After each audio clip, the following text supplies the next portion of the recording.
It's your girl Musalahai, and I am your local mom blogger, and it's Mental Health Awareness Month. Yay! It means we get to talk about our mental health, and I just love this topic because it's something that we cannot talk enough about, and we need to destigmatize mental health. Our mind, our brain it's a vital organ, just like our heart, just like anything else. And we neglect to take care of this, and yet it is the one organ that takes care of how we function on a daily basis. So yeah, let's take note of that. But today I want to talk about the mental load of motherhood. Like, are you aware of just how much mental work mothers do in a household? What do I mean by mental work? I'm talking about all those checklists that you keep in your mind. I'm talking about you keeping track of inventory in the house. I'm talking about you scheduling appointments, whether that is doctor's appointments, whether that is hair appointments, after school activity appointments, everything. This is work that we do, and we're quite unaware of just the toll it takes in our minds. Let me give you an example. Cooking. It doesn't sound like much. Like, I know people love cooking, and most women are like, I love cooking for my family, it makes me so happy. I'm not one of those people. I enjoy cooking when it's something fun and creative and a recipe that I just want to try out. But I'm not like your cook everyday kind of person. I don't love it. I enjoy it occasionally. Anyway, I have to figure out what the entire household is eating 3 times or more a day, for 7 days in a week. That's every day, every month, every year. It's a lot of meals to prepare. But even though I'm not the one preparing it, I'm grateful that we have a helper who does the cooking. But she still asks me, what am I making for lunch?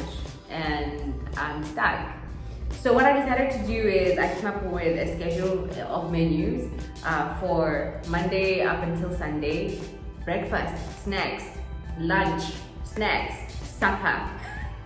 And when school is open, which it is for my kids, that's mopako. Every day. For 5 days in a week, and that's a lot of meals to think of, and the creativity sometimes just runs dry. And that's when I found it helps to look up stuff on the internet and talk to other moms. What are you guys making for supper? This time because my kids are not eating anything, and it's really frustrating, especially when you have younger children, toddler age to like 10 years. They're not eating, and you have no idea what to do. It gets really frustrating, and so you try to be creative, and you're making all this food with smiley faces, and they won't eat it. You're researching. It's work, okay? Can you agree with me on that one? So I did a schedule of menus, and it takes a whole load out of my mind because it means throughout the day I don't have to think about what are we eating later. I'm not thinking about what's for the next meal. You know that question I dread? What are we having for supper?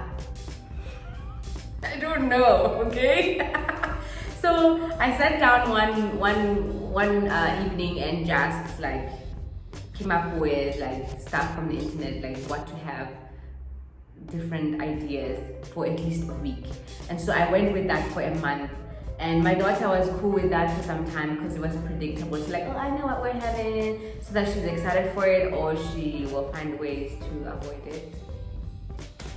But yeah, it helps to come up with a new plan for the entire week. It takes a whole lot out of your mind. Another issue that we have to deal a lot with as mothers is scheduling appointments. But when you have small children, I didn't realize this. Like, how come no one ever talks about, we schedule appointments with the small one. It's Mugen Sigali. At some point I just got fed up with it, I must confess. when my kid turned 2 years old, I just stopped fussing about Sikali because it's just like, guys, every month, and I'm not trying to trash. One time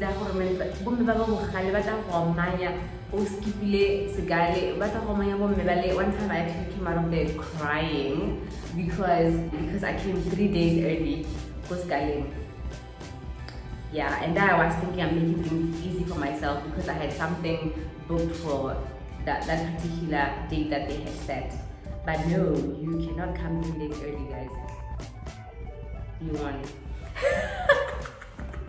So yeah, scheduling appointment. So it's from Segali to with my oldest right now. It's the play date, it's the dentist, it's the ballet, it's the gymnastics. You have to schedule all of that and have to remember, yes, we need to go to that doctor, we need to go to the dentist. Today we're going for a play date. Birthday party, I need to remember to bring the gifts. That's what we do, and yeah, it takes a toll at some point.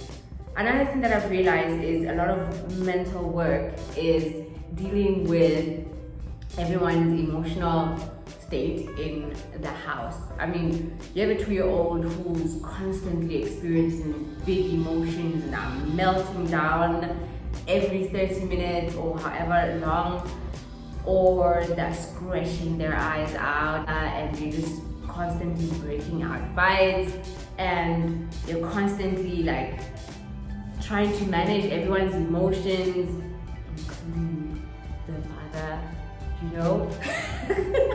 You know I'm right.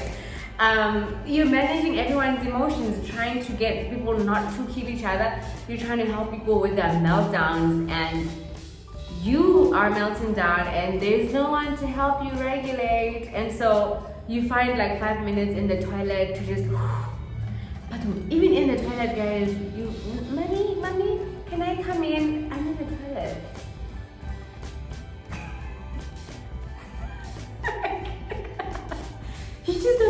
You don't get time to yourself, and you try to get that relief in that 5-minute shower, but you still have like little faces pressed against the glass door there, like, hi mommy, what are you doing? I'm in the shower, guys. So that's what happens, and even when you're in the shower trying to relax, you're constantly thinking and planning and scheduling, crossing off lists. And speaking of lists, then there's the grocery list. That's basically you keeping inventory of everything in the house. I'm talking dog food, I'm talking diapers, I'm talking medicines, I'm talking milk, vegetables, bread. Things that you constantly have to replenish in the house. And when those things are not there, people are yelling at you, people are frustrated in the house. But yo, it's a lot. I'm just saying, it's a lot.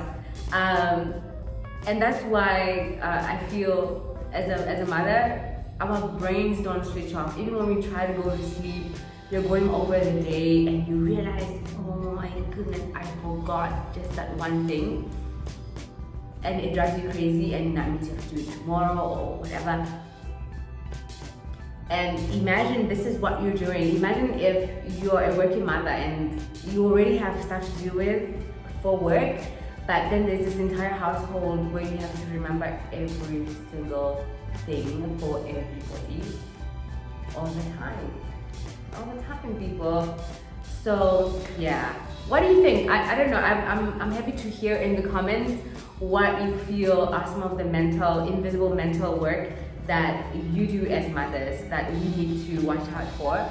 And guys, we need to use ourselves some love and take a break and unplug and switch off at some point and just learn to say, ooh, guys, this is mommy's quiet time. I would love to come and watch True and the Rainbow Kingdom after 5 minutes. So let's talk in the comment section. Let's talk about the unseen mental load that mothers carry, and let's take care of our minds, the most important organ that we have. Okay, not most important, but you know what I mean. Thank you. Also, there's more content on mental health awareness for this month in this playlist. So please subscribe, comment, like, share. Let's engage. I would really, really appreciate that. Thank you and love you guys.